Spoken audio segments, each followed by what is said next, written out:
Hi friends, ఇక్కడ చూడండి నేను మేతి రాత్రి ఒక స్పూను నానబెట్టి పెట్టానండి. రాత్రి నానబెట్టి నైట్ అంతా నానినాయి బాగా. ఒక గ్లాస్ కంటే కొన్ని నీళ్ళు ఎక్కువ పోసి నానబెట్టాలి. దాంట్లో అల్లం వేస్తున్నానండి నేను. అల్లం వేసి ఇంకా మరగనిస్తున్నాను అనమాట. మరగనిచ్చి దాన్ని తీసుకున్నాలి. పొద్దున్న లేసి తీసుకుంటే మనకు చాలా బెనిఫిట్ అండి. మేతి వాటర్ తాగితే మనకు జుట్టు మంచి పెరుగుతుంది. ఇంకా షుగర్ ఉన్న వాళ్ళకు షుగర్ కంట్రోల్లో ఉంటుంది ఎప్పటికీ. ఇంకా అల్లము ఫ్యాట్ అనేది మనకు కంప్లీట్ చేసేస్తుంది అనమాట.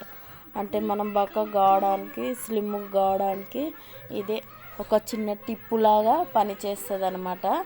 చూడండి ఫ్రెండ్స్, ఉడుకుతున్నాయి. ఇప్పుడు నేను పరిగడుపులో మంచినీళ్ళు తాగండి. చాలా వేడి మంచినీళ్ళు చాలా బాగుంటుంది. పరిగడుపులో తాగండి వేడి నీళ్ళు. చూడండి, అప్పుడే ఒక స్పూన్కు మెంతులు, ఇంకా ఒక గ్లాస్ వాటర్ వేసి, ఒక గ్లాసున్నర వాటర్, ఎట్టి వాటర్ అనేది మనం తీసుకుంటే జుట్టు కూడా మంచి పెరుగుతుంది. రోజు చల్లారిన తర్వాత వడబోసుకుని ఇంకా అంతేనండి, తాగాలి మంచిగా తాగితే.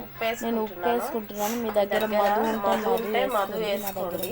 నా దగ్గర లేదు. నేను ఉప్పు వేసుకొని తాగుతున్నాను. చూడండి, వేడిగా ఉన్నప్పుడే తాగాలండి, చాలా బాగుంటుంది. ఉప్పు వేసుకుంటే చాలా టేస్ట్ అనిపిస్తుంది. అసలు మధు కన్నా చాలా ఉప్పే మనం మంచిగా వేసుకొని తాగాలి. చూడండి, నేను మొత్తం తాగేసాను. చూడండి, అయిపోయింది. ఇంకా చిన్న టిప్పు కావాలంటే కామెంట్ చేయండి.